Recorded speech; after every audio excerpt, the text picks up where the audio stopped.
गीता 18 के श्लोक नंबर 62 में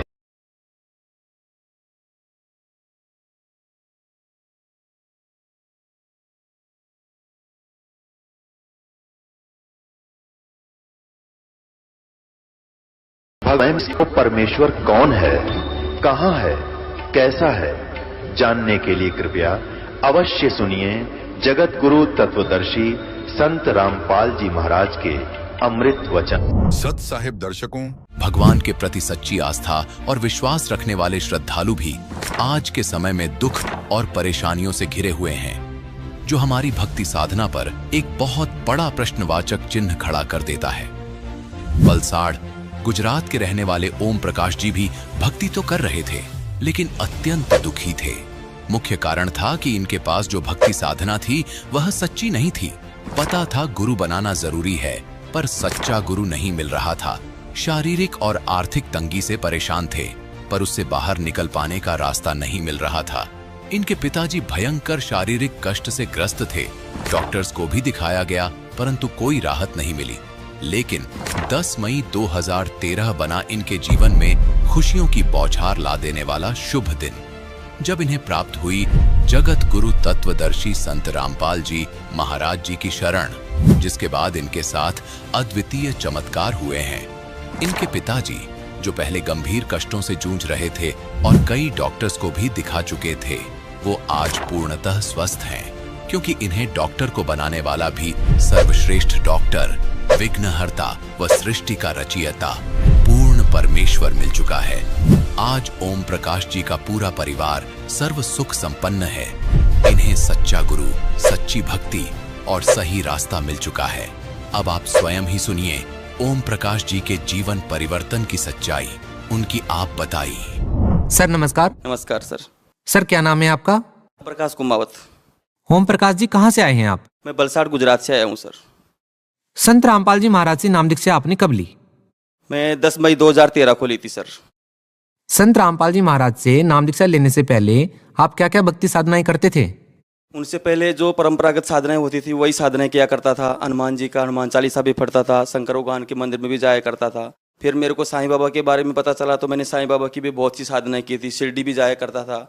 और कहने का मतलब जो भी जानते थे वो भक्ति सब किया ही करते थे, लेकिन फिर भी हमको कोई आर्थिक लाभ नहीं मिला, कोई शारीरिक लाभ भी नहीं मिला, और आध्यात्मिक लाभ तो बहुत ही दूर की बात थी मिलना, क्योंकि वो साधना ऐसी थी नहीं। हमको गुरु जी की शरण में, रामपाल जी महाराज की शरण में आने के बाद पता चला। संत रामपाल जी महाराज से कैसे जुड़े आप? ये हमारे ससुराल वाले जुड़े हुए थे पहले संत रामपाल जी महाराज से। वो पहले भी किसी कबीरपंथी से जुड़े थे, लेकिन हम उनकी बातें नहीं मानते थे। वो बहुत समझाते थे। फिर वो पता नहीं कब संत रामपाल जी महाराज की शरण में आए, हमको भी पता नहीं चला। 1 साल बाद में उन्होंने हमको बताया कि आप भी संत रामपाल जी महाराज का ज्ञान सुनो और ये परमात्मा आए हुए हैं। तो मैंने इग्नोर कर दिया उनकी बातों को कि हमको ये संतों के चक्कर में नहीं पड़ना है। लेकिन मेरी भगतमती वहाँ रुकी थी। मैं तो वहाँ से चला आया था पहली उसी दिन रात को। मेरी भगतमती वहाँ रुकी। उनको उन्होंने समझाया कि ऐसी ऐसी भक्ति है, ऐसे परमात्मा खुद आए हुए हैं रामपाल जी महाराज के रूप में। तो उनके मन में पता नहीं कैसा ऐसा हो गया, वो मेरे को आके समझाई, लेकिन मैंने उनकी बातों पे कोई ध्यान नहीं दिया। फिर मैं यहाँ पे गुजरात में आ गया। फिर वहाँ आने के बाद में वो सत्संग देखती रहती थी। मेरे को तो वही मैच पिक्चर देखने का ज़्यादा शौक रहता था भगत जी। तो हमारे बीच में आपसी तनाव भी रहता था। घर का माहौल इतना ज़्यादा बिगड़ चुका था। मैं सोचा कि मेरा परिवार बिखर ना जाए, ऐसा मेरे को लगने लगा था। मैं बाजू वाले के घर में जाके मैच देखता था और वो सत्संग सुनती थी। परमात्मा की इतनी अच्छी वाणियाँ थी, लेकिन मेरे को वो पता नहीं अंदर समा ही नहीं रही थी वाणियाँ। फिर मैं सोचा कैसे कब तक चलेगा ऐसा, बाजू वाले के घर में जाके बैठ के कब तक बैठेंगे। तो मैं उनको वैसा बोला, चलो 15 मिनट आप अपना सत्संग सुनो, 15 मिनट में मेरा मैच देखता हूँ। देखते देखते एक देर परमात्मा शास्त्रों को खोल खोल के बता रहे थे कि ब्रह्मा विष्णु महेश नासवान हैं और ये इनकी भक्ति करने से कोई ज़्यादा लाभ नहीं मिलता है। जितना कर्म में होता है उतना ही मिलता है। ये हमारी आयु भी नहीं बढ़ा सकते, हमारे कष्टों को भी दूर नहीं कर सकते। तो मैं सोचा ये पूरा जगत हम सब आज तक इन्हीं की भक्ति करते आ रहे हैं। यो संत ऐसा बता रहे परमात्मा कि भाई ब्रह्मा विष्णु महेश तो नासवान है, रामपाल जी महाराज तो ऐसा बता रहे हैं। तो फिर देखते देखते कब 15 मिनट में भूल गया कि मेरा मैच भी था, मेरा कोई पिक्चर भी था। घंटों निकल गए। उस टाइम पे 2013 में रात को 11 बजे तक आध्यात्मिक चर्चा चलती थी। तो कब 11 बज गए मुझे पता ही नहीं चला और मैं ऐसा सत्संग में खो गया। फिर देखते देखते देखते देखते मैं देखता ही रहा। फिर मेरे को 2-3 महीने सत्संग सुना, शास्त्रों से भी मिलाया भी, जितने भी शास्त्र मेरे पास अवेलेबल थे किसी के रिश्तेदार के पास से भी लाके मैंने देखे, सब में एज टीच मिला। फिर मैं सोचा कि ज्ञान तो एकदम सच्चा है। फिर मैं मेरी भगतमती के साथ हो गया कि मतलब आप सही हो और आपका ज्ञान सही है, गुरुजी रामपाल जी महाराज भी सही हैं, मैं ही गलत था। फिर मैंने सब एक्सपेक्ट किया। फिर नामदान लेने से पहले ही मैंने जितनी भी मेरे घर में जितनी भी तस्वीरें थी वो तस्वीरों को मैंने सब जल प्रवाह कर दी थी। और परमात्मा का एक ज्ञान गंगा बुक मेरे को कहीं से मिला था, ऐसे ही किसी की रद्दी में पढ़ा था, ऐसी पुस्तक मेरे को मिली ज्ञान गंगा पुस्तक। बाद में मैंने उनको पढ़ा। फिर वो जो गुरुजी की फोटो आती है ना ज्ञान गंगा में पेस्ट, उसको मैंने फोटो स्टूडियो में जाके बनवाया फोटो, और मैं उन्हीं की साधना करने लगा। मैंने उपदेश भी नहीं लिया था। फिर मैं उसके 3 महीने बाद में गाँव गया। फिर मेरे पिताजी को भी बहुत तकलीफ थी, उनको हार्ट अटैक हुआ था, एंजियोप्लास्ट करवाया था उनका 6 महीने पहले ही, जब मैं गुरुजी से नहीं जुड़ा था उस टाइम पे। फिर मेरे को ऐसा लगा कि मेरे पिताजी को इनसे बहुत ज़्यादा राहत हो सकती है, लेकिन उनको ज्ञान पता नहीं था, मुझे पूरा ज्ञान था। मैं गया, मेरे पिताजी ने बोला आ गए, मैं बोला आ गया। तो उन्होंने बोला कि आप एक काम करो, मेरे लिए दवा पूरी हो गई है और कल दवा भी लेके आना। मैं बोला अभी दवा नहीं लेना है। उन्होंने बोला दवा नहीं लूँगा तो मैं मर जाऊँगा, डॉक्टर ने बोला है कि तू दवा बंद मत करना, तेरा खात कुछ भी हो सकता है।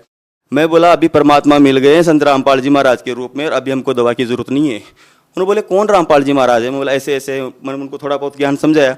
तो उनको ऐसा लगा कि देवी देवताओं की भक्ति नहीं करनी है तो समाज से बहुत दूर हो जाएंगे। तो उन्होंने बोला नहीं मैंने ऐसा नहीं कर सकता। मैं बोला देखो परमात्मा है और उनकी शरण में जाने से ना आपको दवा खाने की जरूरत है, ये समाज आपको क्या दे रहा है? कुछ तो नहीं दिया। आप इतने दुखी थे, कौन आपके पास आके बैठता था? मेरी बात मानो, मैं आपका दुश्मन नहीं हूँ, मैं आपका लड़का हूँ, चलो मेरे साथ। तो उन्होंने मेरी बात मान ली।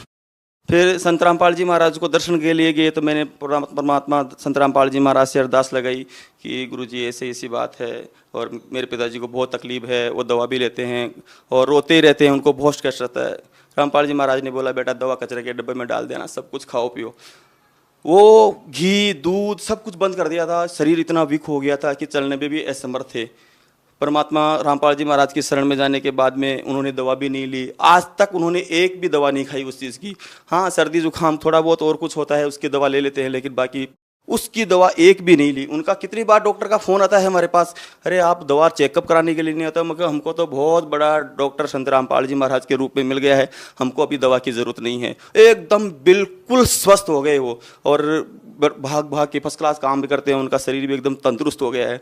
वो दुनिया को बताते हैं कि अभी उसके बाद में मेरे बुआ की लड़की की शादी थी, तो उसका वो जो मायरा लेके जाते हैं, हमारा दिल नहीं था लेकिन फिर भी हमको जाना पड़ा। उधर लोगों ने पूछा कि तुम दवा नहीं लेते हो, ऐसा नहीं लेते हो। मेरे पिताजी ने दिल खोल के बता दिया कि हमको तो इतना बड़ा डॉक्टर मिल गया है, हमको दवा की कोई ज़रूरत नहीं है। पहला लाभ तो भगत जी मेरे को ये हुआ। दूसरा लाभ, मेरी एक बच्ची है, उनको भी सतनाम मिला हुआ है और वो भी मेरे साथ ही उन्होंने रामपाल जी महाराज से उपदेश ले लिया था। बहुत ही दृढ़ बच्ची है, मेरे से ज़्यादा उसको परमात्मा में विश्वास है। उसको एलर्जी हो गई थी, पूरा शरीर उसका इतना ज़्यादा ऐसा खून निकाल देती थी। चर्म रोग विशेषज्ञ डॉक्टर जो स्पेशलिस्ट डॉक्टर होते हैं उनको बताया, कितने डॉक्टरों को बताया। फिर उन्होंने बोला कि यहाँ गुजरात का वातावरण इनको सूट नहीं कर रहा है, तो इनको यहाँ से आपको राजस्थान भेजना पड़ेगा। अभी बच्चे इधर पढ़ते हैं तो मैं राजस्थान कैसे भेज सकता हूँ? मेरे को इतना ज्ञान भी नहीं था कि परमात्मा को ऐसा अर्जी लगाने से तुरंत फायदा होता है। मैंने परमात्मा को तुरंत अर्जी लगाई, परमात्मा ऐसी ऐसी बात है, बच्चों का भविष्य बिगड़ जाएगा, अभी कैसे करो? परमात्मा ने बोला बच्चा परमात्मा दया करेंगे। उस बच्ची का एलर्जी पता नहीं कब कैसे दूर हो गया, मुझे पता ही नहीं चला, और वो एकदम स्वस्थ। रामपाल जी महाराज ने इतनी दया की उस बच्ची पे ऊपर, और उनका एलर्जी बिल्कुल एकदम स्वस्थ हो गया। तीसरा लाभ, भगत जी मेरे पास ज़मीन थी लेकिन मैं मकान बनाने की मेरी सामर्थ्य नहीं थी, मेरे पास पैसा नहीं था। मैं रैंक पे रहता था, कभी 6 महीने इधर कभी 6 महीने उधर, ऐसे ही भटकता रहता था। मेरी भक्तमती बोलती थी परमात्मा से अरदास लगाओ, रामपाल जी महाराज से, ये तो कुछ भी कर सकते हैं। तो मैं बोला परमात्मा रामपाल जी महाराज कुछ भी करेंगे लेकिन फिर भी अपने पास पैसा तो होना चाहिए। तो बोला आप अरदास लगाओ रामपाल जी महाराज से, वो करेंगे। मैं दर्शन के लिए गया, रामपाल जी महाराज को अरदास लगाई। जब दर्शन के लिए गया तो परमात्मा ज़मीन तो है लेकिन मकान बनाना चाहता हूँ। रामपाल जी महाराज ने बोला बेटा तू तो दिल खोल के चालू कर दे, तेरा काम हो जाएगा। और मेरा काम एकदम ऐसे हो गया। आज 25 लाख रुपए मेरे पास, 2-3 लाख रुपए मुश्किल से थे, और 25 लाख रुपए का मकान परमात्मा ने कैसे बनवा दिया। किस जो आदमी को मैं जानता भी नहीं था वो भी मेरी मदद के लिए वहाँ पे आया भगत, और मेरा मकान बन गया। मैंने बोरिंग करने के लिए मशीन आ गई। परमात्मा को, रामपाल जी महाराज को ज्योति लगा दी, प्रणाम प्रणाम किया। फिर बोला, बोरिंग वाला बोलता नारियल लाओ, अगरबत्ती लाओ। मैं बोला ये सब हमको नहीं करना है। बोलता कहाँ बोरिंग करना है? बोला इधर करना है। किसी से पूछा था? मैं बोला मेरे रामपाल जी महाराज मेरे गुरुजी से पूछा था। बोला जो बेटा तुम्हारा सब जगह योगी लाके वहीं पे कर लेना। बाजू वाले घर में 90 फीट पे पानी था भगत जी, लेकिन मेरा बोरिंग 160 फुट चला गया, एकदम सूखा, बिल्कुल पानी नहीं निकला। मैं एक कोने में बैठे बैठे सुमरण कर रहा था और सब लोग जितने भी आजू बाजू वाले थे सब खड़े थे, वो सब बातें कर रहे थे, ये देवी देवताओं को नहीं मानता है, वो रामपाल जी महाराज का ज्ञान ले लिया है इसने, कहाँ से पानी होगा, वो है वो ऐसा नहीं करता है, पूजा नहीं करता है। मैं बोला परमात्मा जो करना है आपको ही करना है यार, इसी में मेरे को सब कुछ करना है, यही बोरिंग रहना चाहिए। मैं बोरिंग वाले को बोला भाई तू बंद कर दे बोरिंग, तेरा जितना पैसा होता है तू लेके जा। और बोलता है क्या करेगा, दूसरा बोरिंग तो तेरे को करवाना पड़ेगा। मैं बोला जो होगा सो देखा जाएगा, तो कितना पैसा होता है। उसका जो बिल बना के दिया, जितना बोरिंग पैसा हुआ मैंने उसको देख के भेज दिया। पता नहीं कैसे परमात्मा ने रजा की गिल्ली मिट्टी आई थी भगत जी, पानी नहीं आया था और वही बोरिंग से सब ने देखा, वही बोरिंग से मैंने घर बनाया, एक किसी से भी एक बाल्टी भी पानी नहीं ली और आज वही बोरिंग इतना धड़ल्ले से चल रहा है, कभी पानी की कमी नहीं आई उसमें। परमात्मा ने इतने, अभी गिनाने जाऊंगा तो कितना गिनाऊं भगत जी, आपका भी टाइम थोड़ा लिमिट होता है, लेकिन बहुत लाभ दिए हैं, आर्थिक लाभ दिए हैं, शारीरिक लाभ दिए हैं। बच्चे भी, मेरा बच्चा था एक, वो बिल्कुल भी खाना नहीं खाता था, 4 साल का था उस टाइम पे, 3 साल का ही था, बिल्कुल भी खाना नहीं खाता था, माँ का दूध के सिवाय वो कुछ भी नहीं लेता था, एकदम कमज़ोर था। परमात्मा को मेरी भगतपति ने प्रार्थना की, परमात्मा बच्चा खाता नहीं है, क्या मालूम क्या हो गया। परमात्मा ने बेटा खा लेगा, उसी टाइम जैसे परमात्मा ने बोला चाय और बिस्कुट आश्रम में खाया। रामपाल जी महाराज ने जैसे ही उनके सर पे हाथ रखा ना, उन्होंने खाना चालू कर दिया। और कहने का मतलब परमात्मा ने हर पल मदद की है। अभी छोटी छोटी बातें बताऊंगा तो भगत जी बहुत लंबी हो जाएगी, लेकिन जो भी किया परमात्मा ने बहुत ही अच्छा किया। जब हम अपने आप को बहुत ही भाग्यशाली मानते हैं कि परमात्मा ने हमको ऐसा ज्ञान दिया, आध्यात्मिक ज्ञान सबसे बड़ा लाभ तो वही है कि हमको परमात्मा मिले, सतलोक जाने का रास्ता सूझा, बस। जो लोग भक्ति कर रहे हैं, कोई किसी मंदिर में जा रहा है, कोई मस्जिद में जा रहा है, कोई गुरुद्वारे में जा रहा है, कोई चर्च में जा रहा है, बहुत सारी प्रकार की भक्तियां लोग कर रहे हैं, लेकिन फिर भी दुखी हैं। आप लोग भी भक्ति कर रहे हैं, लेकिन आप लोगों को सुख हो रहे हैं, जबकि दूसरी तरफ जो लोग भक्ति कर रहे हैं उन लोगों को सुख नहीं हो रहे हैं, परेशान हैं। क्या कारण मानते हैं आप?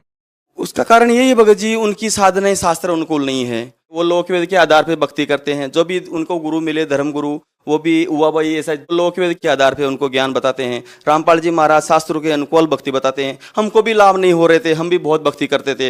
हनुमान चालीसा आज भी मेरे को खंडक से याद है। अच्छा, ये बताइए कि शास्त्र अनुकूल साधना क्या होती है, मतलब इसकी परिभाषा क्या है? सभी संत रामपाल जी महाराज के अनुयायी यही कहते हैं कि हम शास्त्र के अनुसार भक्ति करते हैं, जबकि दूसरे जो लोग हैं वो शास्त्रों के विरुद्ध साधना करते हैं। आखिर शास्त्र अनुकूल साधना क्या है? देखो, शास्त्र अनुकूल साधना है, अपने सदग्रंथों में लिखा है, जैसे गीता जी में लिखा है कि ओम तत्सत, ये 3 प्रकार का ये सच्चिदानंद ब्रह्म को प्राप्त करने का मंत्र है। तो ओम ब्रह्म का है, तत् फिर पर ब्रह्म का है, और फिर सत पूर्ण ब्रह्म का है। ये एक भक्ति का बेस है। देखिए, आपने अभी एक ओम तत्सत का जिक्र किया, क्या यह मंत्र जाप करने से लोगों का मोक्ष हो जाएगा, लाभ मिल जाएगा? ऐसा नहीं है भगत जी, ये कोड वर्ड है। ओम तो सीधा ही परमात्मा ने बताया है कि ओम तो सीधा ही ब्रह्म का है, लेकिन तत्व और सत्य ये सांकेतिक मंत्र है। कितने लोग सत मंत्र सतनाम करते हैं, लेकिन ये ओम और तत् मिलके परमात्मा ने बताया सतनाम होता है। परमात्मा ने हमको बताया कि ओम के साथ कौन सा मंत्र जुड़ने से आदमी का मोक्ष होता है, उसका कल्याण होता है। तो ये चीजें संत रामपाल जी महाराज ने खोल के बताई है, बाकी धर्मगुरुओं ने आज तक कभी नहीं बताई है। देखिए, निश्चित ही लोगों का ये मानना है कि संत रामपाल जी महाराज से जो लोग नाम दीक्षा लेते हैं उन्हें ऐसे ऐसे लाभ मिल रहे हैं कि लोग हैरान हो जाते हैं। बहुत सारे लोगों की शंकाएं ये हैं, जो लोग ये जानना चाहते हैं कि आज तक बहुत सारे धर्मगुरु हमने देखे हैं जो प्राचीन काल से साधनाएं बताते आ रहे हैं, लेकिन उन प्राचीन काल से चली आ रही साधनाओं को करने के बाद भी लोगों को लाभ नहीं मिल रहा है, जबकि उन साधनाओं पर संत रामपाल जी महाराज ने प्रश्न चिन्ह भी लगाया है, बहुत सारे सवाल खड़े किए हैं उन साधनाओं पर। संत रामपाल जी महाराज का कहना है कि जो भी धर्मगुरु आप लोगों को जो भक्ति बताते हैं वो शास्त्र के अनुसार नहीं है, वो गलत बताते हैं। तो लोगों को ये समझ नहीं आ रहा है कि जो धर्मगुरु जो पहले से भक्ति साधना बताते आ रहे हैं वो गलत कैसे हो सकते हैं। जो साधना वो कर रहे हैं प्राचीन काल से ही, उनके पूर्वज भी यही साधना कर रहे थे। तो अब आप लोगों को कैसे समझाएंगे, उनके इन सवालों का जवाब क्या देंगे? इसमें ऐसा है भगत जी, कबीर साहब ने 600 साल पहले आके यही ज्ञान बताया था, लेकिन हम अशिक्षित थे, हमारे समाज सभी अशिक्षित था, ये ब्राह्मण लोग यही शिक्षित थे।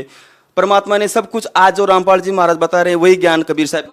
एक बात बताइए कि उस समय ब्राह्मण समाज शिक्षित था और कबीर साहब जी को कहा जाता है कि वो अशिक्षित थे, तो फिर कबीर साहब जी को ज्ञान कैसे हो सकता है, जबकि ब्राह्मण तो पढ़े लिखे थे?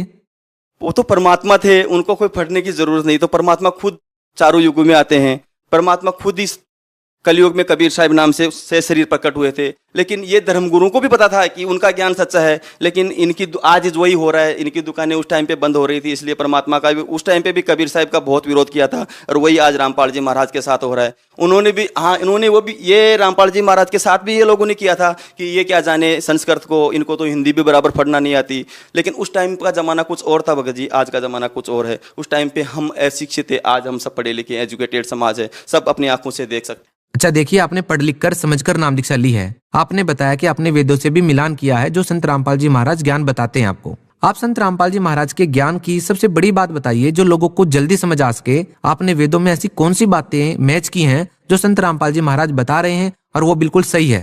क्या कहना चाहेंगे आप? वेदों में लिखा है कि परमात्मा से शरीर है, वो से शरीर आता है और से शरीर चला जाता है। उनकी परवरिश की लीला कंवारी गायों से होती है, और वो छोटी सी उम्र में बड़े बड़े विद्वानों के साक्षात्कार में वो बड़े बड़े विद्वानों के छक्के छुड़ा देते हैं, और वो एक कवि की भूमिका भी प्राप्त करते हैं। ऐसी लीलाएं वो परमात्मा किया करते हैं। तो अन्य संतों ने आपको क्या बताया था? अन्य संतों ने तो परमात्मा निराकार है, और जब वो साकार में आता है वो राम और कृष्ण के रूप में आ जाता है। अन्य संतों ने तो यही बताया था। तो आपके कहने का मतलब है कि संत रामपाल जी महाराज ही एकमात्र ऐसे संत हैं जिन्होंने ये सिद्ध करके बताया कि परमात्मा साकार है। श्योर 100%। देखिए, हम आपसे आखिरी सवाल ये करना चाहेंगे कि हमने बहुत सारे लोगों के इंटरव्यू लिए हैं और उनका कहना है कि संत रामपाल जी महाराज से नाम दीक्षा लेने के बाद नशा तुरंत छूट जाता है। आखिर संत रामपाल जी महाराज कौन सी दवाई देते हैं जिससे लोग नशा छोड़ देते हैं? उनके शब्द में शक्ति है। उन्होंने सब कुछ बताया है कि देखो, अमल अरहारी आत्मा कदे न पावे पार, परमात्मा को कभी प्राप्त नहीं कर सकते, और हम जिस मार्ग को परमात्मा प्राप्त करने के लिए ही चले हैं, तो ये नशा तो हमारे लिए बहुत खतरनाक है। ये परमात्मा ने बताया है कि बच्चों नशा करोगे तो तुम भगवान को कभी प्राप्त नहीं कर। कोई नशा करते थे? हाँ, करता था।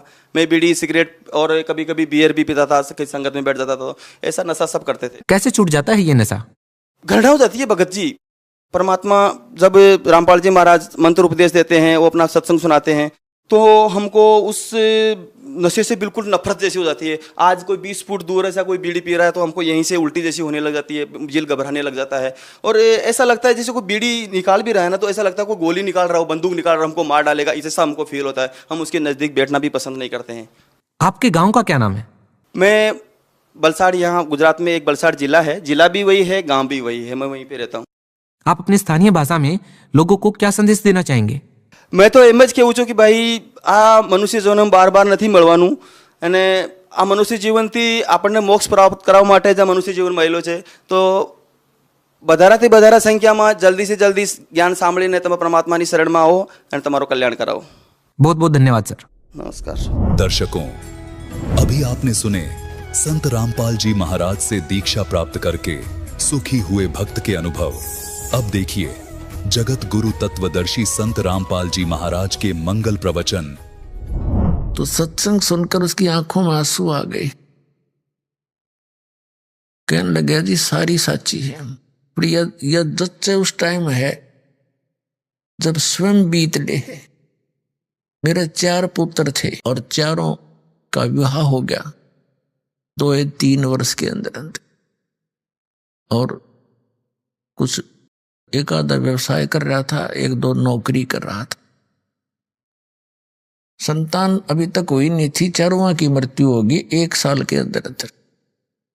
2 तो इकट्ठे एक्सीडेंट में मारे गए, और 2 बीमार होकर, एक को सर्प डस गया, खेत में सोया था कोठे पे ट्यूबवेल पे, और एक बीमार होकर मर गई।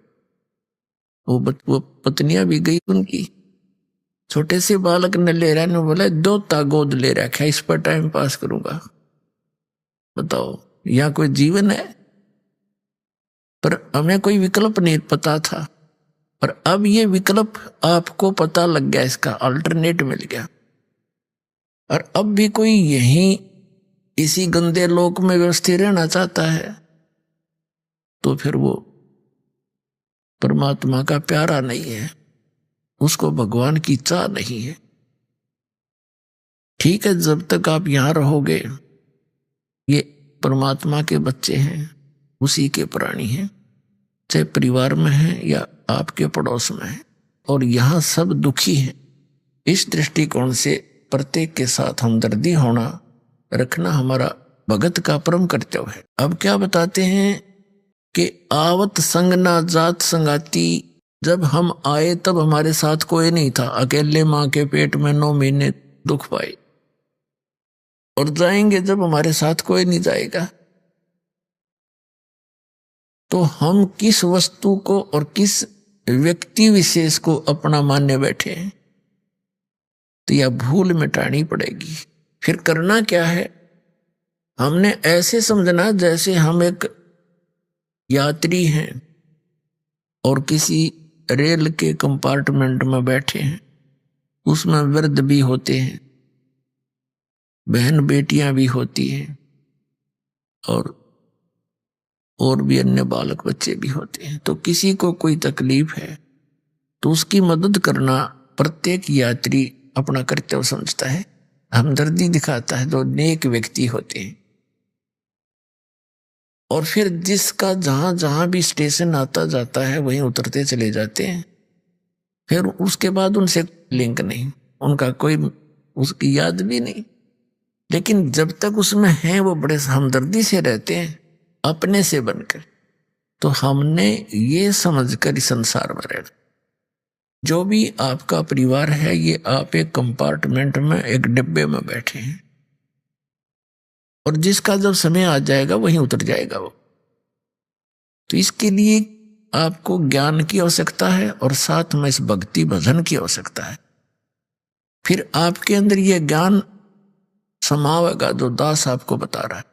अन्यथा ये ज्ञान हमने 100 बार सुन लिया, काना पे घटाड़ दे जाकर, फिर वही एज इट इज ही हमारी व्यवस्था बनी रहती है।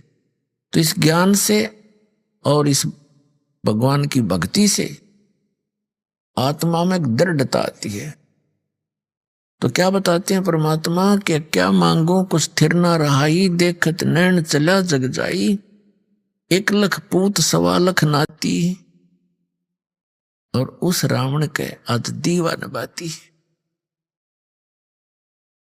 फिर क्या बताते हैं, आवत संग ना जात संगाती, क्या भया दरबान दे हाथी, कहे कबीर अंत की बारी, जब तेरा शरीर छूटेगा और जैसे हाथ झाड़ के और चला जुआरी, हारा हुआ जुआरी यानी जुआ खेलने वाला सट्टेबाज, जब हार के चलता है सारा सब कुछ लुटा के रात बैठ के चला गए, कहते यह स्थिति तेरी होगी। और जो अपनी नेक नीति से सतगुरु शरण में आकर भक्ति करते हैं वो अपने पुनों की गठरी लेकर जाएंगे। तो क्या बताते हैं परमात्मा, परमात्मा प्राप्ति के लिए अर्थात सतलोक जाने के लिए, जन्म और मृत्यु का रोग कटाने के लिए हमें सबसे पहले गुरु की आवश्यकता होती है।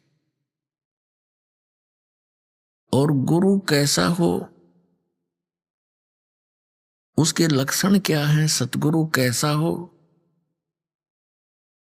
तो वो गुरु वो होता है, कहते हैं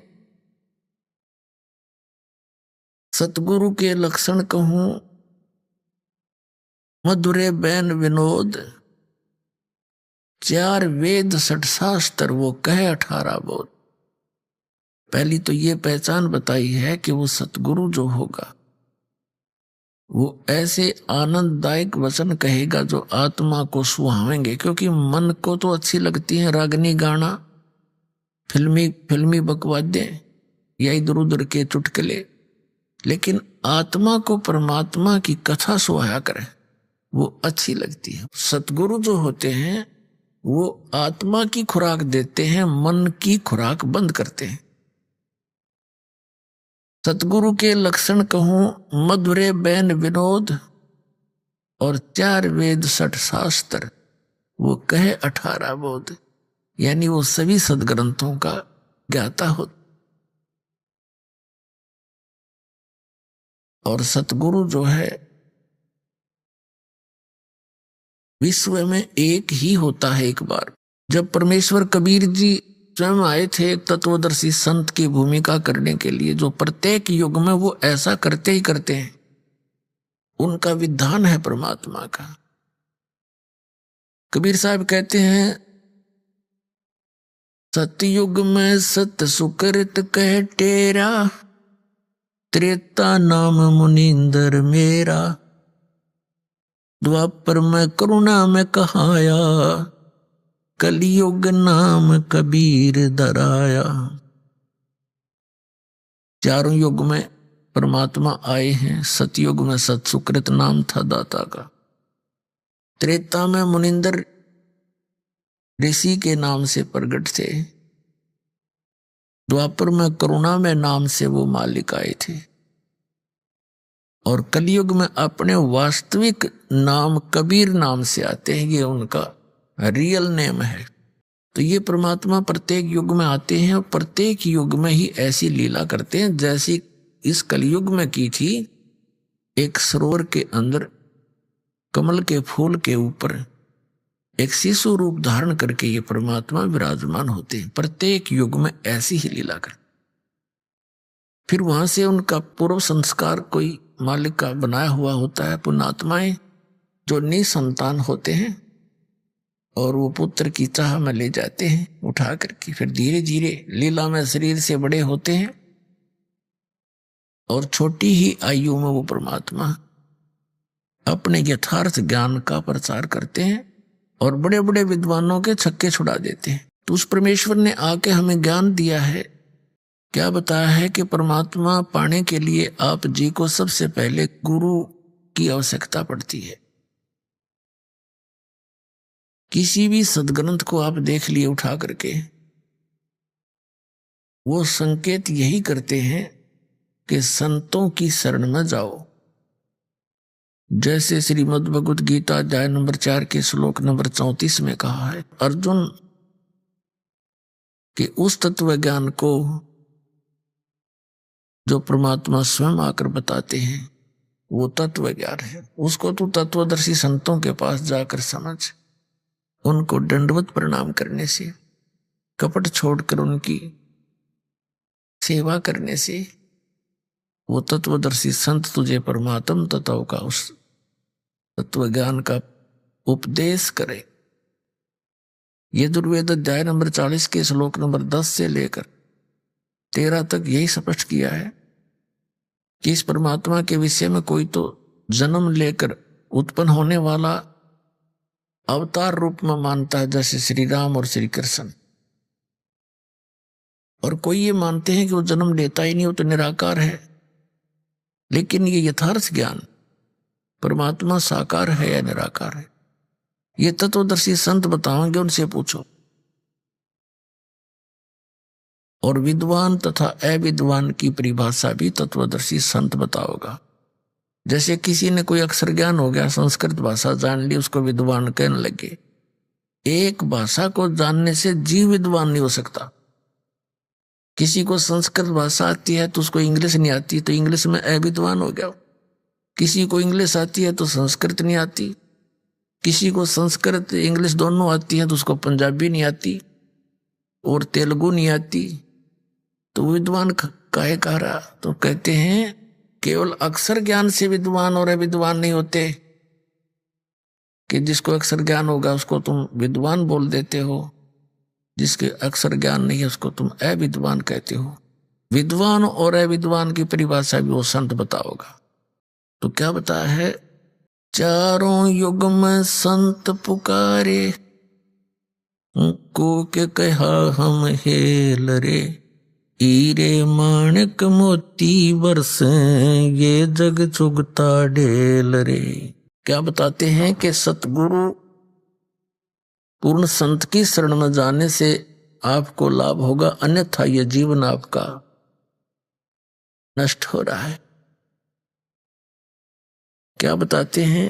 और बात तेरे काम न आवे, संतों शरण लाग रे, के सोए गफलत में बंदे, जाग जाग नर जाग रे, जाग जाग नर जाग रे। और बात तेरे के सोए गफलत में बंदे, जाग जाग नर जाग रे, जाग जाग नर जाग रे।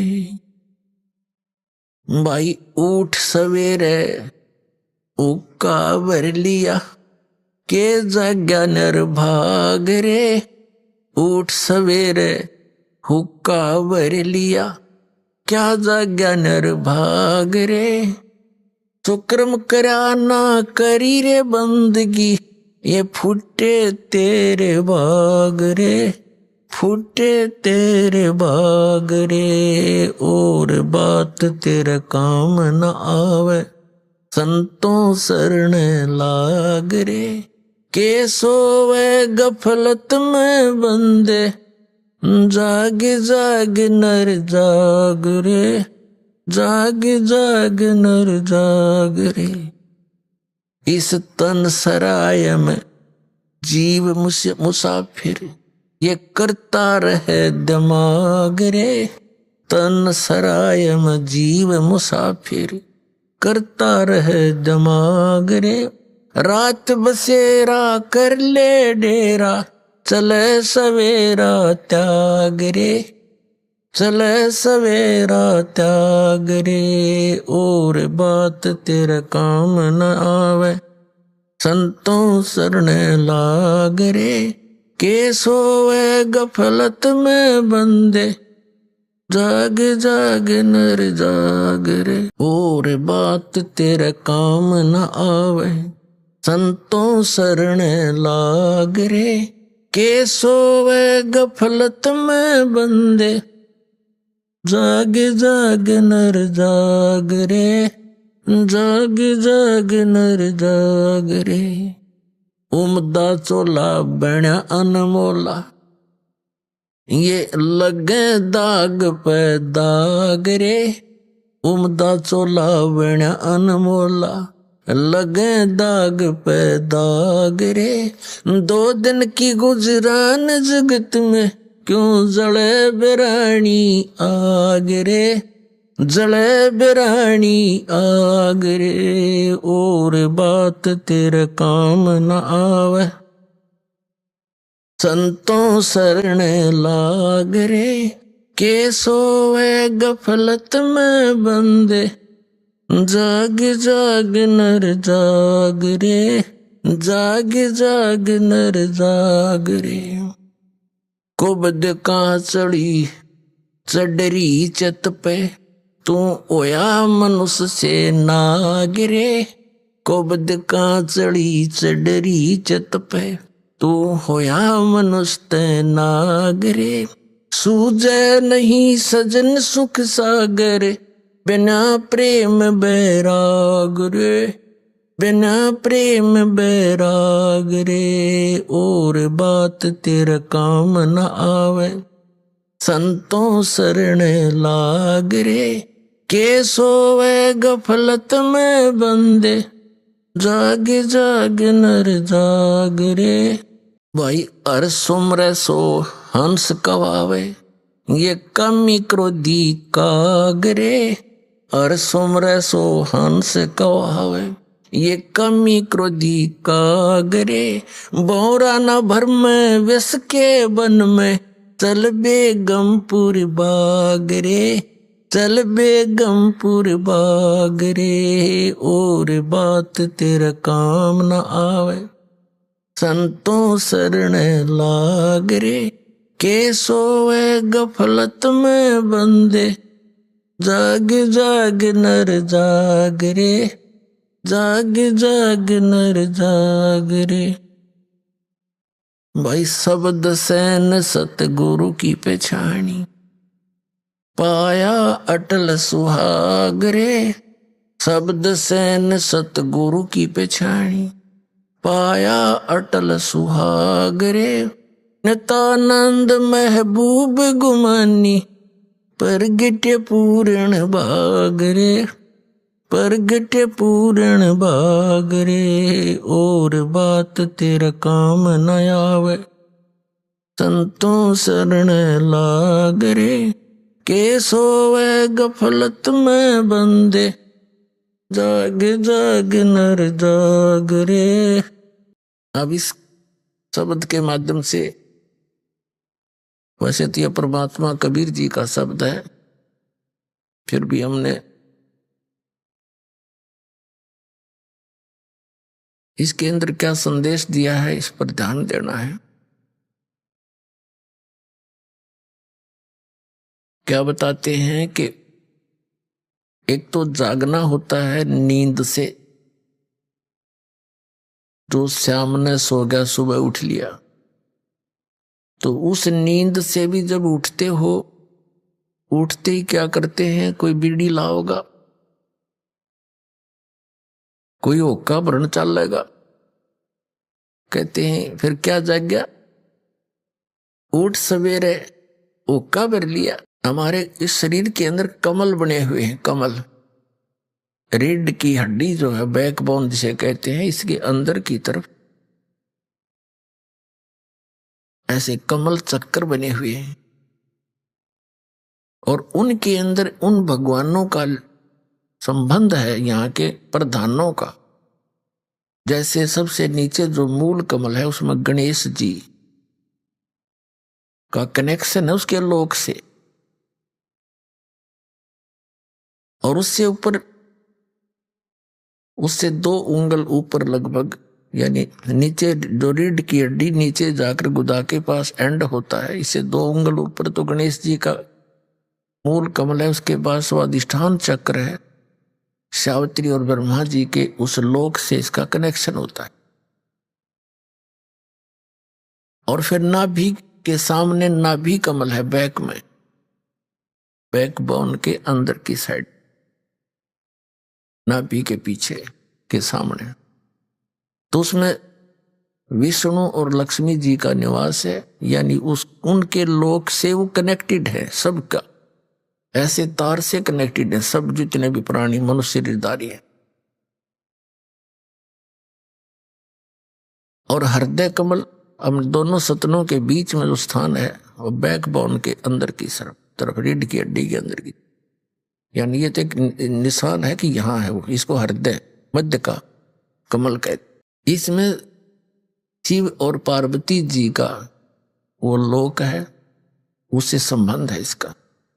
और कंठ कमल में, ये कंठ है, इसके यहाँ पर जहाँ ये थोड़ी सी बैंड होती है रीढ़ की हड्डी, इसके अंदर की साइड में इसका दुर्गा जी का कमल है, उसके लोक से कनेक्शन। आगे त्रिकुटी कमल है, सहस्रार कमल है। तो इस प्रकार अब क्या बताते हैं, जैसे जो हुक्का पीते हैं, तो इस शरीर के अंदर उन कमलों में, जैसे इस सारे शरीर में प्राणों से ही ये सब क्रियाएं हो रही हैं, श्वास इस वायु से, तो ये वायु के अंदर मिलकर इन कमलों के अंदर जाकर के ये अपनी दुर्गंध छोड़ता है, और उस दुर्गंध का कुछ अंश उन भगवानों के लोकों में जाता है जहां वो विराजमान है। तो इस प्रकार परमात्मा ने बताया है कि वो जो व्यक्ति हुक्का पीते हैं, शराब पीते हैं, या कोई सिगरेट पीते हैं, तम्बाकू सेवन करते, तो उनका जो असर है इस शरीर के अंदर विद्यमान उन शक्तियों पर भी पड़ता है, वो बहुत दुखी होते हैं। तो पुण्यात्मा परमात्मा कहते हैं, उठ सुबेरे हुक्का, इसके अंदर धुआं ठोक दिया, जैसे आपका कोई रिलेटिव आ रहा हो किसी कमरे में और उसको बैठा रखा हो कमरे में, और उसमें फिर जाके एक हुपला फोड़ के गोसार उसमें धुआं से लगा दे और कवाड़ दे बंद करे, वो क्या कहेगा तुम्हारी तरह, अच्छे मूर्ख रहे, मेरा दम घोट दिया इन्होंने। तो इसी प्रकार ये हमारे भगवान जो यहाँ के जो प्रधान है शरीर में विद्यमान, कहते हैं सुकर्म किया ना करी बंदगी, ना भगवान का नाम लिया, ना कोई शुभ कर्म किया, उठते धुआं ठोक दिया शरीर में, फूटे तेरे भाग रे। फिर बताते हैं कि तन सराय में जीव मुसाफिर। अब दूसरा जागना क्या है, ये तो एक इस निंद्रा से जागा, शाम न सो गया सुबह जाग गया। दूसरी नींद में हम सोए पड़े हैं, मोह ममता की अज्ञान अंधेरे में, मोह ममता की निंद्रा में हम गहरे सोए पड़े। उसको जगाते हुए कहते हैं कि इस तन सराय में जीव मुसाफिर, यू करता रहे दिमाग रे, रात बसेरा कर ले डेरा, चले सुबेरा त्याग रे। ये शरीर जो आपको मिला है, ये समझ लो एक धर्मशाला है ये, या सराय है। और ये सराय आपको मिली किस लिए थी? जैसे कोई व्यक्ति, धनी व्यक्ति दूसरे स्थान पर शहर में जाता है, वहां किसी धर्मशाला या रेस्टोरेंट में रुकता है, होटल में, उसका वो उद्देश्य क्या लेकर जाता है? वहां कोई विशेष बिजनेस पॉइंट ऑफ व्यू से जाता है धनी व्यक्ति, और जो पूंजी वो लेकर गया था उस पूंजी से उस सराय में किराए पर रुक कर आगे बिजनेस करना था उसका उद्देश्य, और वो ना करके और ही अटपट करके वो पूंजी नाश कर दी, तो फिर वो किराया जितना आपने दे रखा था वो खत्म हुआ, आपके पास चवन्नी रही नहीं, तो आपको जबरदस्ती होटल के कमरे से बाहर कर दिया जाएगा। तो यहां बताते हैं कि इस तन सराय में जीव मुसाफिर, करता रहे दिमाग रे, अपनी अपनी अटकलों से सभी अटके बैठे हैं, अपनी अपनी सोच से सभी अपने को बुद्धिमान मानते हैं, लेकिन अध्यात्म मार्ग के अंदर गुरु जी के द्वारा दिए गए ज्ञान को आप जी ने अंतिम मानना चाहिए। आपसे कितने बुद्धिमान हो, इस संसारिक कार्यों में बेशक बुद्धिमान हो, लेकिन आध्यात्मिक मार्ग में आप बालक हो, और बालक ने बड़ों की बात मानना अनिवार्य हो। कहते इस तन सराय में जीव मुसाफिर, करता रहे दिमाग रे, रात बसेरा कर ले डेरा, तो चले सवेरा त्याग रे। वो सवेरा कब होगा? जब मृत्यु होगी। मृत्यु होगी तब आंख खुलेंगी। कहते हैं सपना साजा टूट उठ के तो मूंड पकड़ रोए। जैसे सपने में इंसान पता नहीं क्या क्या, कब कोई दुखी भी होता है, और कई बार ऐसे सलोने सपने भी आते हैं, कारों में घूम रहा होता है, पता नहीं कहाँ कहाँ जा रहा होता है, और जब आंखें खुलती हैं, निंद्रा भंग होती है, उसी खाट पर पड़ा पावा जिस पर लेट रहा था। तो जब ये सराय यानी ये सवेरा होगा, निंद्रा टूटेगी यानी शरीर छूट जाएगा, तब ये सवेरा होगा तुम्हारा। और सपने में जो कुछ भी तुम अपना मानने बैठे थे वह खक नहीं पावे, खोजे तो भी ना पावे, देखे तो भी ना दिखे, इतना बहुत दूर जा चुके होगे, पकड़ कर यम के दूध पता नहीं कहाँ ले जा चुके होंगे। और फिर क्या बनेगी? कहाँ मेरी कार है, कहाँ मेरी कोठी है, कहाँ बेटा और बेटी है? जो काम करना था वो करया नहीं। क्या बताते हैं? उमदा चोला बना अनमोला, ये लगे दाग पे दाग रे। एक पेट के लिए इंसान ना जाने कितने पाप करके, कितनी झूठ बोल के, अटपट करके, नरे पाप इकट्ठे करके विश्राम लेता है। और मिलना मिलाना वही है जो उसके भाग्य में दाता ने निर्धारित किया हो। यह बात जब तक हमारे हृदय में गहनता से नहीं बैठेगी, नहीं जचेगी कि जो मिलना है वो दाता ने देना है। कर्म करना आपका फर्ज बनता है, क्योंकि ये शरीर ऐसा दिया है इसमें, और विश्वास रखा कि जो मालिक देगा, जैसे रखेगा वही ठीक है। पहले तो जब तक हम परमात्मा की शरण में नहीं आते हैं तो हमें केवल अपना प्रारब्ध ही मिलता है। प्रारब्ध में जो हमारे भाग्य में निर्धारित है वही मिलेगा। उससे अधिक और कम नहीं हो सकता, चाहे कोई सिर पटक ले। लेकिन जब हम कबीर परमेश्वर की शरण में परम संत के माध्यम से आते हैं तो फिर उस परमात्मा की रजा चलेगी, जीव की नहीं चलेगी। जैसे हमने अपने जन्म और मृत्यु के रोग को समाप्त करवाना है तो आप जी ने यहां उपदेश लिया है, तो आप इस हॉस्पिटल में एडमिट हो गए। इस परमात्मा के इस हॉस्पिटल के द्वारा आप उपचाराधीन है आपकी आत्मा, और फिर डॉक्टर के उपचाराधीन व्यक्ति रोगी, डॉक्टर की मान्यता उसका शीघ्र भला होगा, वो स्वस्थ होगा। साथ में अपनी भी तगड़मबाजी लड़ाता रहेगा तो वो देर कर देगा।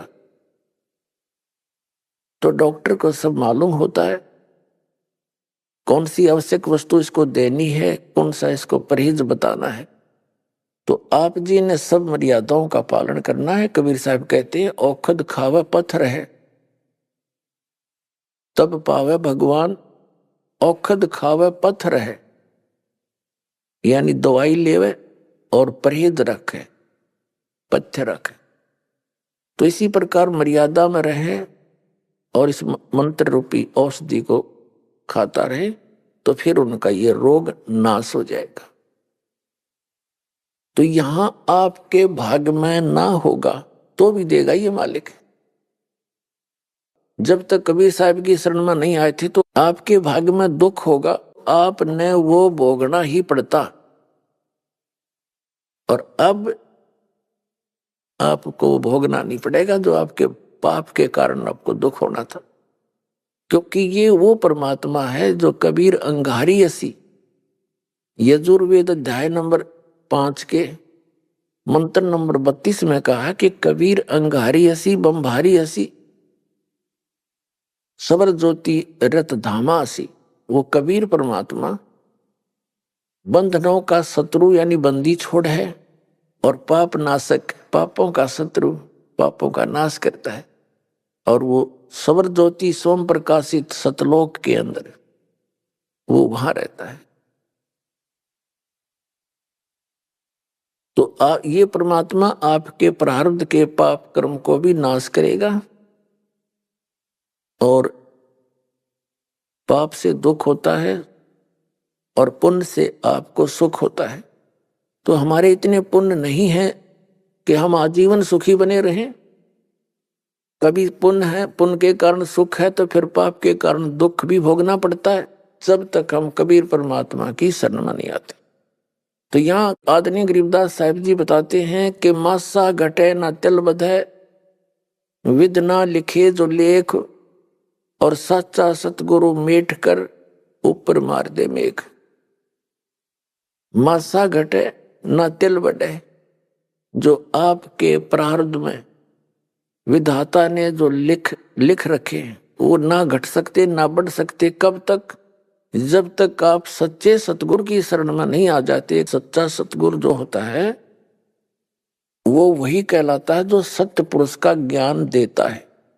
बाकी सतगुरु नहीं है, क्योंकि उनको ज्ञान में कंप्लीट नहीं है। वो कोई ब्रह्म तक पूजा बताता है, कोई विष्णु जी तक, कोई कृष्ण जी तक, कोई राम जी तक, तो ये सतगुरु नहीं है।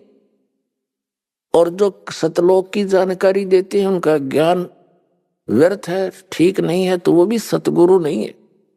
बेशक वो सतपुरुष की महिमा भी सुनाते हो, जैसे भी उनको ज्ञान है। तो सतगुरु वही है जो 4 वेद 6 शास्त्र जो कहे 18 बोध।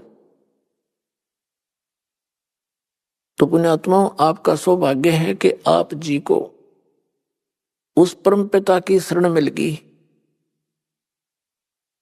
जिसकी शरण में आने के बाद आपको प्रारब्ध का कर्म कोई सेध देगा नहीं, पाप नहीं दुख देगा। जो आपके भाग्य में पुण्य है वो सुरक्षित रहेंगे, और पुण्य आपको यहाँ वृद्धि करने की एक ऐसी विधि बताई जाती है जिससे पुण्य का ढेर लगता चला जाए। तो इन पुण्यों से, भक्ति से, मंत्र के जाप से आपने इस संसार में जब तक श्वास है रहोगे तब तक इन्हीं से आपने यहाँ का भी खर्चा चलाना है और इसको सुरक्षित भी रखना है, जो सतलोक में जाने के लिए यह कमाई काम करेगी। अभी आपने सुने संत रामपाल जी महाराज के मंगल प्रवचन।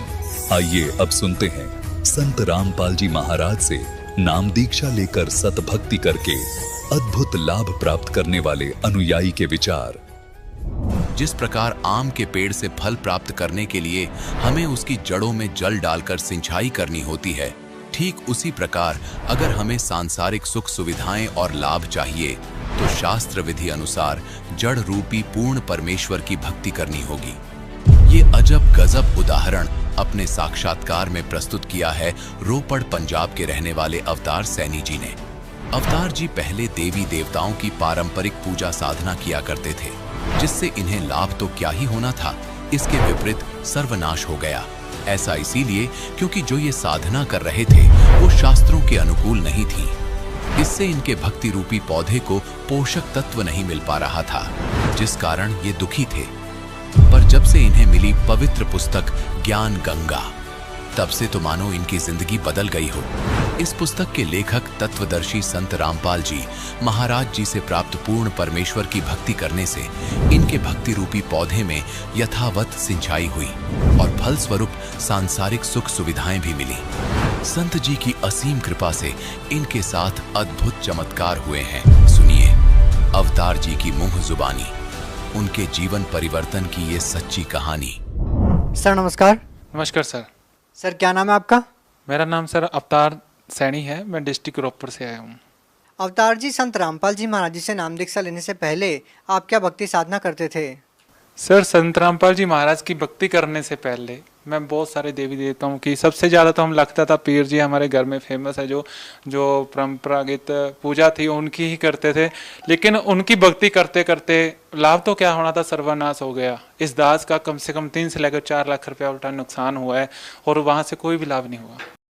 लेकिन सर जैसे कि आपने बताया कि पहले आप देवी देवताओं की पूजा करते थे और जो पारंपरिक पूजाएं होती है वो भी आप करते थे, तो सर हम आपसे जानना चाहते हैं कि जब आपको उस भक्ति को करने से कोई लाभ नहीं मिला तो फिर आप संत रामपाल जी महाराज जी के शरण में क्यों गए? देखिए संत रामपाल जी महाराज की शरण में ऐसा था कि मेरा एक दोस्त था शिवदास। एक्चुअल में हम मार्केटिंग में इकट्ठा ही काम करते थे, लेकिन वो मेरा जूनियर था। तो उसने मेरे को बताया कि अवतार जी, क्योंकि उन दिनों में काफ़ी दुखी था क्योंकि बिजनेस मेरा काफ़ी डाउन में चला हुआ था, तो इतना कोसता था कि परमात्मा को कि देखो मेरे साथ वाले लोग कितने आगे निकल गए लेकिन मेरा बिजनेस इतना डाउन में क्यों चला हुआ है। तो उन दिनों में वो मिला तो उसने बताया कि क्या आप परमात्मा के बारे में जानते हो? तो मैंने उससे बोला कि हाँ जानते सभी है, लेकिन ये है कि आप अच्छा काम करो, परमात्मा सभी की फिल्म बनाता है। लेकिन उसने मेरे को बताया कि नहीं, परमात्मा का सह शरीर है, उसका नाम कबीर है। उन्होंने बोला कि यदि आप वाकई में जानना चाहते तो ये बुक है ज्ञान गंगा, तो इसको आप पढ़िए। यदि आप इनकी भक्ति करोगे तो संत रामपाल जी महाराज है जो इनकी भक्ति बताते हैं परमात्मा की, वो भक्ति करने के बाद आपको बहुत बढ़िया लाभ होंगे। तो मेरे मन में भी आया कि मैं बहुत सारे पीरों फकीरों के पास घूम चुका हूँ लेकिन यहाँ से तो कोई राहत नहीं मिल रही, चलो एक ट्राई और करके देखते हैं, ये भी करके देख लेते हैं। सर आपने बताया कि आपको एक बुक मिली, सर उस बुक का नाम क्या था?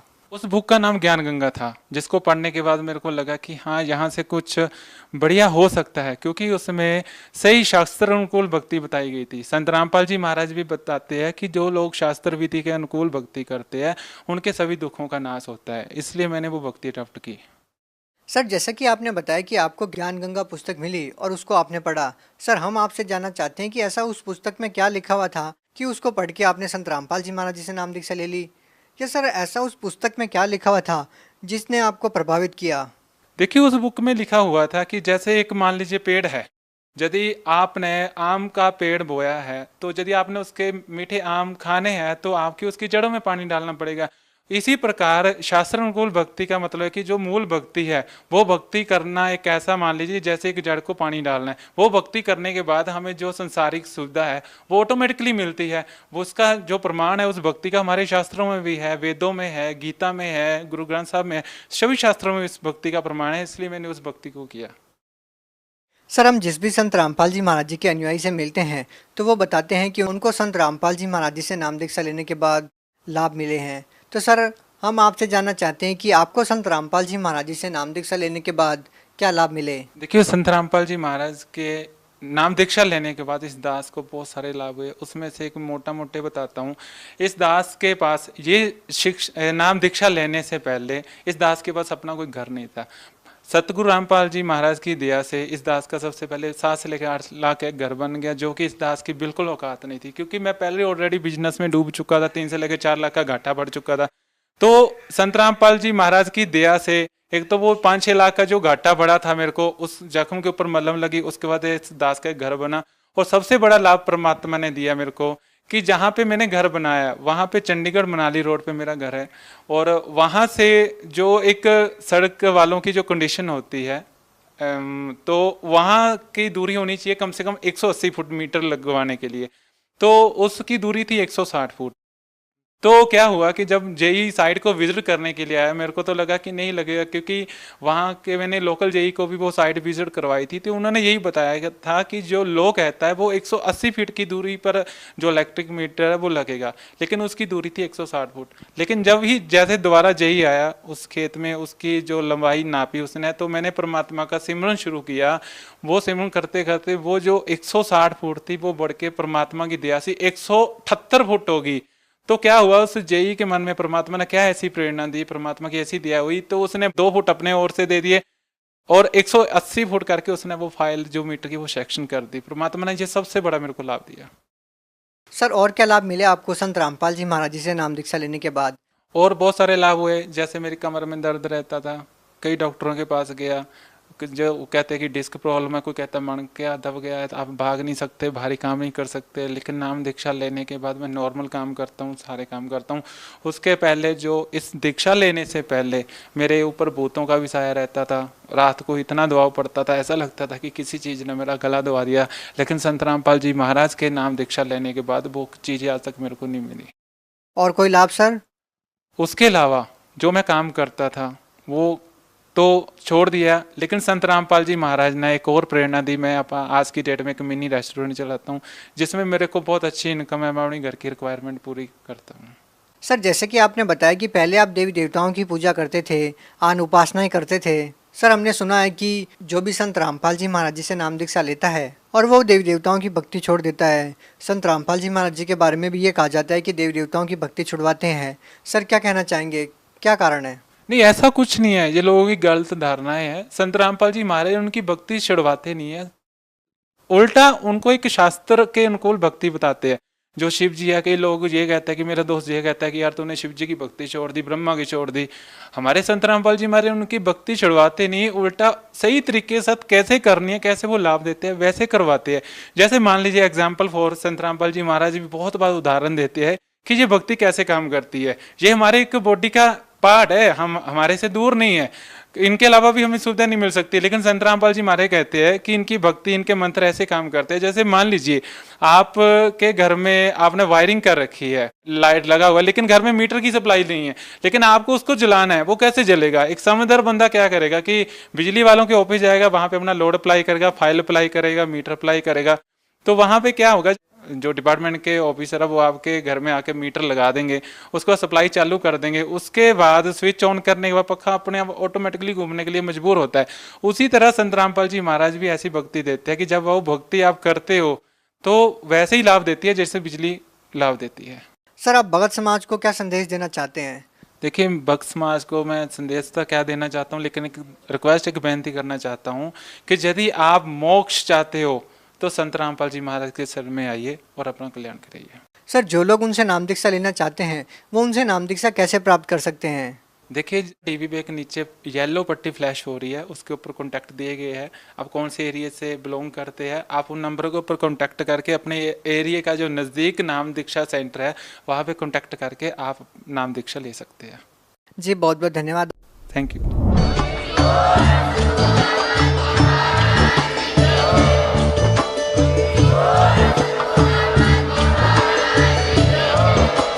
आप सुन रहे थे जगत गुरु तत्वदर्शी संत रामपाल जी महाराज जी के मंगल प्रवचन। अधिक जानकारी के लिए विजिट कीजिए हमारी वेबसाइट www.jagatgururampalji.org। संत रामपाल जी महाराज जी के शुभ आशीर्वाद से पूरे विश्व भर में 500 से भी ज्यादा नाम दीक्षा केंद्र हैं, जिन पर संत रामपाल जी महाराज जी द्वारा ऑनलाइन निशुल्क नाम दीक्षा दी जा रही है। अपने नजदीकी नाम दीक्षा केंद्र का पता करने के लिए संपर्क करें 8222880541।